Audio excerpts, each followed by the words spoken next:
So how can like this self-empowerment and having like being an advocate for yourself, how do you see that kind of impacting um, you know, like overall empowerment in breastfeeding for young Black women, being more, willing to speak up for themselves and then showing that like, it can make a change within the healthcare industry as well.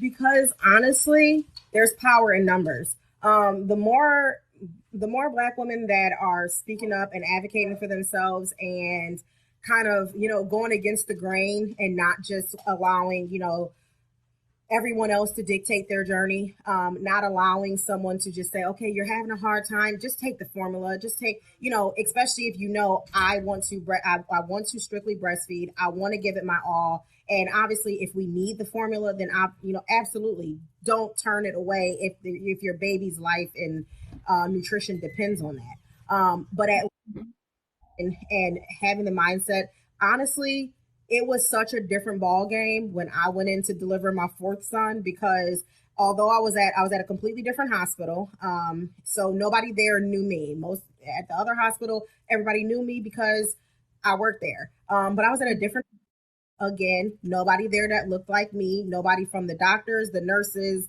the NICU staff, nobody looked like me. And I remember even when my blood pressure had bottomed out and I was out of it, and my husband literally had to take over and be my advocate. And he said, I just kept telling them the golden hour is not up. And he was like, if I can remember anything, I remember golden hour. She wants to provide breast milk only. And he was like, and I was ready if I had to put the baby on you and hold him there while you were whatever you were doing. And I'm just like, well, I'm glad I at least armed you with that much information.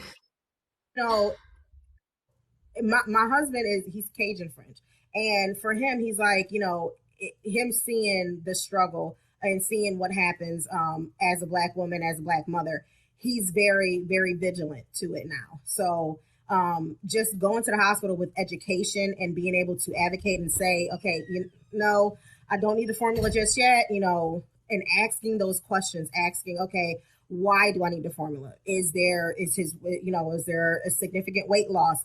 Is my baby's blood sugars out of whack?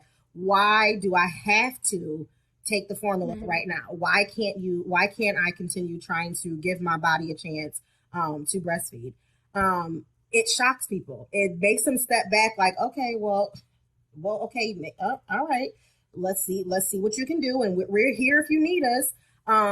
It makes you, I don't know, it gives you some kind of a leg up, because then people are like, wait a minute, something. And they kind of back off with trying to push something else on you. When you come with, hey, I'm armed with some facts, I have some information.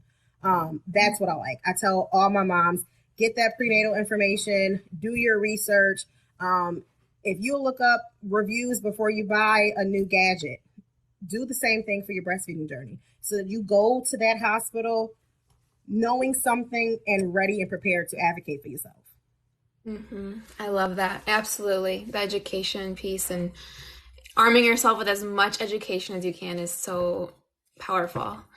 So now we're getting towards the kind of end